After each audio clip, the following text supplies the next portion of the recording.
Hello guys, welcome back to another Tusim. Tunin zong Tusim ta kat hi anasay kinuhitin. Itusim say ding o hile kapanyawin. Agul lalaya atil to. Kitat ta alay ngay no ta. Tusim in say kiduhitan tin. Hisi chun nang zong hitinalahi. Na first time ni ko na hi zong le. Lala subscribe to nin bol pi in lang. Bell icon ko olin hin ko chun. Tusim adang zong nain muding ahi. Tuun eon zong say tamtaloy hilin at tusim chu pando tawiti. Masang lai hin.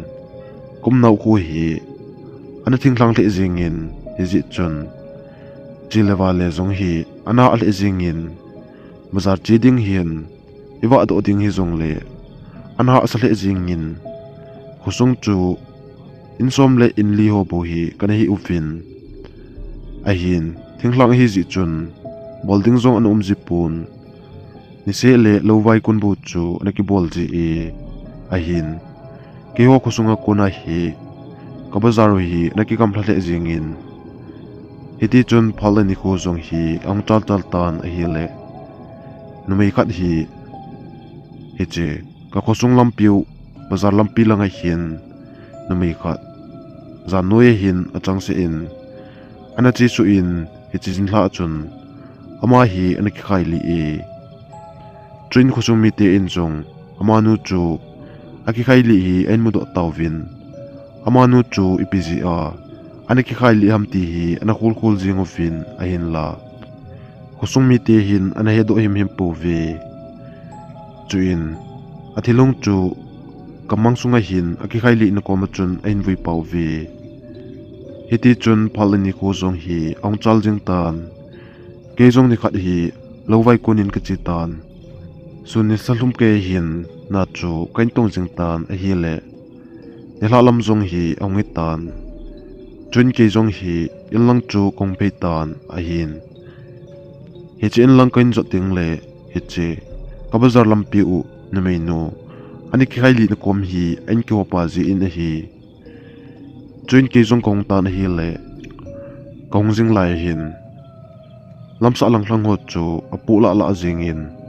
ken jong ka bet hi le hi che lamsa lang apu gi chu ka bet in ima cha jong komukit di pu na hi join ke jong ka lung dong tan atha chun lamsa lang ho hi ka be le in a hin la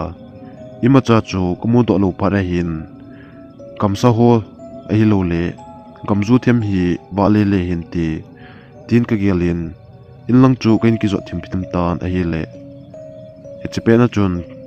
kom na noi langa kuna mi khat awa pe ki chu kain za e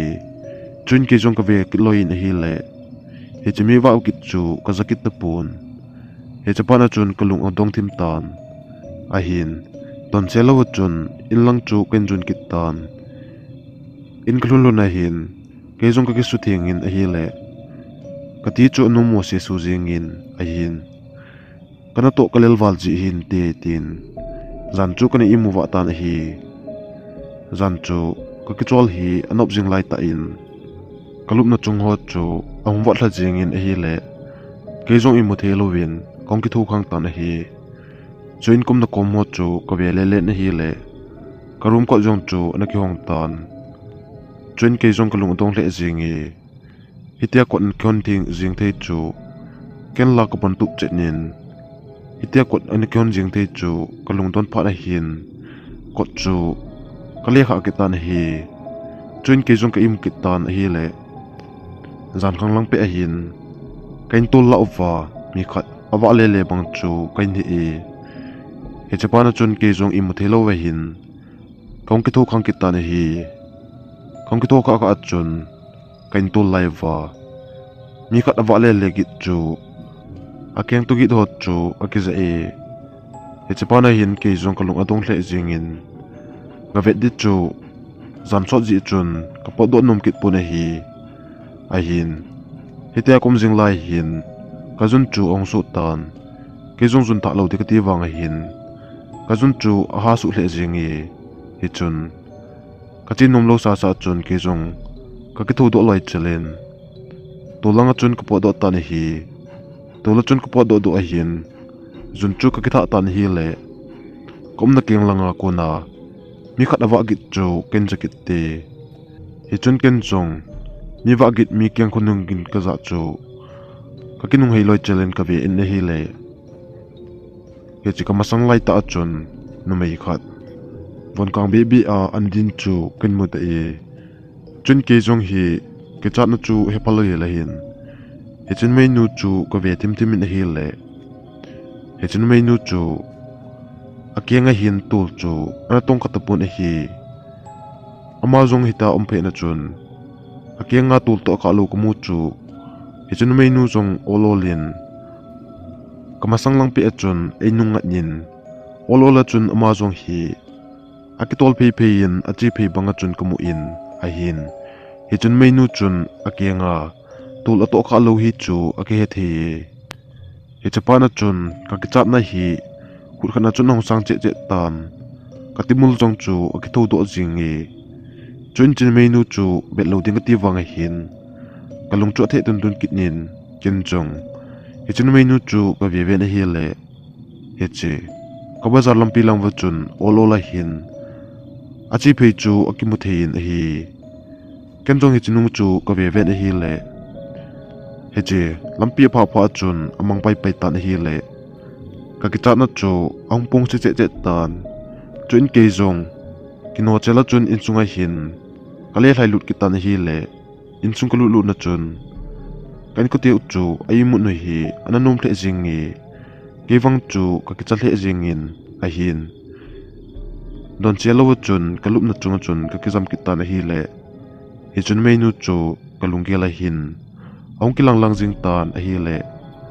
ka ki chat na chu ata a hin ong pung che che che tan chun ke jong hi ka imut su wal ji tam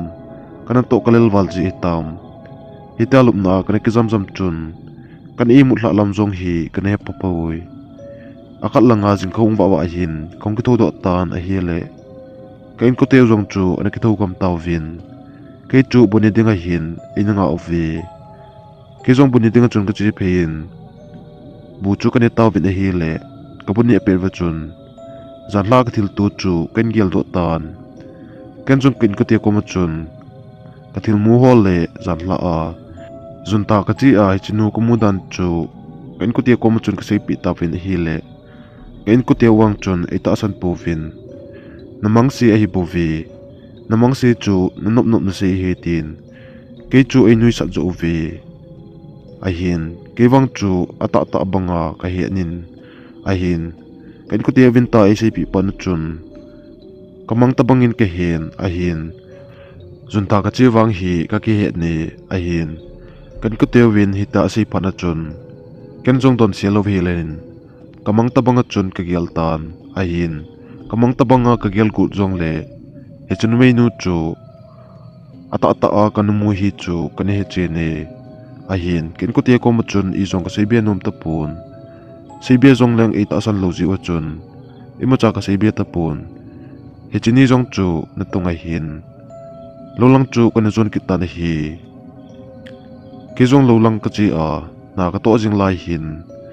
kalung gela chun he chinung bu chu akilang lang jing hi he chapana chun kalung gel jong hi anomo le jingin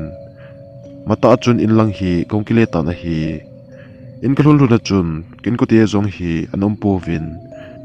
ken jong ni hla an chu ko honin kon min zo zo chun ken ko te chu ka nga ta na hi ni hla lang vela hin ken ko te jong chu ong long ta vin ken ko te ang thun thun va hin ka nau pa ain pu tho chu ken mu ta na hi chun ka del lu loi chalin kanau pa chu ipitiam tin kit ko te ui ka dong ta vin hi le kain ko te win nong hi tin ain che nau pa in thing apu na hin akeng he cha hin an kitu kha in akitu kha na ma ha jong hi alin hle jing ngi he zia chu na nau pa hi kan pu lung tho hi ti na pa to ain ti pa na chun ke jong chu kalung adong hle jing in kanau pa chu kalung ase hle jing ngi chun kanau pa chu lup nain kalup saw vin zen thei thei chun ka zen taw vin hi le zana hin kanu in hitin an chi boy phu jing lei bazar vin nang zong na nau hi alo ding ka chopi tungo na ain ti chun ke jong ka ki alin hi le kalung chu alel the jingi aji chu he chika bazar lampi hi agam thle jingin heji chun kalung alel ma jingi he chika bazar lampi hi kengin an ki hoji in kenglam izo zo ting le gari a anaki kalkit na gari chu ito khop set zo ting le bazar chu akilung beb ji in hi heji a chu kalung hi alel the jingin a hin kanau chu ka ven hi le anat na chu alel the jingin akisu khana maha jong chu alel the jingi he chapana chun kanau pa hi alo chu dinga chun kong nom tan hi he chin hla chun kan ko vai hian kanau pa chu kana tu khuwa pi ta vin hi akhat langa jingkhung wa hin an chu ka kini do ta vin ani azu zo wa hin kanu in jong sum chu kanau lo cho na dinga hin e hin pin kanu in e pi zo zo chun ke jong bazar lang zo na hin kana ki pat do tai hiti chun ke jong hi kenglam chu kain ho jing tan hi le thingthlang lampi chu na ha le jingin di bangin jong akikang theipun olola chun ka chi jing tan hi le ana na a hin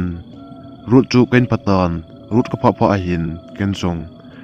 gari khat tu hunglai jingam tin gari chu ka nga tan hi le hechipe na chun pu gari hi aunglai phi chu kain mu e chun ken jong ka kham loi chalen heche pu gari achun kong ki tung tan hi sun kim vela hin ke jong ka bazar chu ka garlung tan a hi le kino chal chun sun hi pha na hin kanau loading ho chu kain cholo loin hungki pat do ding ka ti tan a hin la gari chu komu zo ta pun kenga hungjing ding chula heche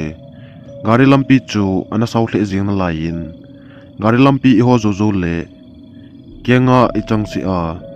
thinglang lampi hungo kiding chu ka gel le ka kingai si le jingin he che phana chun gari hi kan nga tan a hi le akhat langa chun nihla lam jong hi aungi tan he che phana chun kenga chi jing ding bu hi kalung chu a hi tai aji chu ken lam wa kanau pa alu anga ding hi chu ken hi ji hin ka kino hle jingin a hin la gari dei bunga amlo ji achun upai am tapun ke jong chu kenga kong ki pat do gulai ta hin gari khat ong hlai phi chu ken mu e ken jong gari ong hlai phi chun kang to do in lang chu ken jon ta vin hi hiti chun ke ho jong kong jing ta vin hi le kyang lang lampi ho na ding chu ken pataw vin chun ke jong ko kumin driver pu ko ma chun ka ki pa 18 kisai zo zo chun ke jong in lang zo na chun kino ta hin kong ta na hi le hitia kana vai gi ka a hin ho jong chu na thim la ta na hi ho na thim la pha na hin to swa ding kan ki choi chu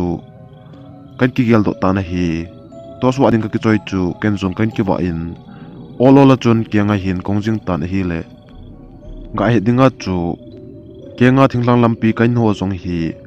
asaw hle jingin hitia kongjing wang wa hin lampi akim chan jong chu kain panai pon ke jong kino ta in kongjing ta na hi le hitia kongjing lai chun ka gyal lo lam ta hin kamasang langa mi khat awa le le chu kain mu e ken jong hi chu ka ve ve na hi le numei khat hi chu kain he do e he chu numei nu chu von kang pi in anki von nin he chunu chun einung ngat kinin kilang chu ave kit pu na hi ken jong hi chinu chu he do te ding ka tin aum na lang chu olola hin kanai phe ta na hi le he chi kamasang langa kamu chu koi madang na hi tu pon ni hla khat na kanamu nu chu to akitu che ta na hi le ke jong chu ka ti za na hi atha chun ong ki pung kit tan chuin chinu chu ka ve ve na hi le akianga tul ato kha lo hi chu kan he do tai he chapana chun ka na chun ka ding den ta na hi le he chun menu ka vet ka lo cha chun he chun menu jong chu namang pai pai ta na hi chun ke jong ki chata chun lampi achun kong phei jing ta na hi le angai banga hin kum na king langa kuna mi wa kit chu ken je e hi chi mi wa kit ka za za chun ka kinung hei loi chalen ka ve en hi le kulpu la kuna mi kanin ein vet banga chun kamun ken jung ka ve chin chin in hi le hi chi kanamu jing nu hi chi nu chun kulpu la kuna ke in vet chu kan mu e hi chi amit lai vom zong na umpun ki cha jong anum hle jingi ke jong katimul chu anghum la la jingin thi rama chun in lang hi kain ki jam ta na hi hita kong hlai jing lai hin lampi kom la ki thing la la a na do chung ho ang pu la la chu kain ja e ke jong kinung hein ka ven a hi le na do ho ki thing la la a mi khanin a hi lo le kam sa hlai banga chun kain mu ta na hi le ka ki cha na chu apong si che che jing tan hita kong hlai jing wang a hin kanung langa hong hlai jong chu ka hlai chana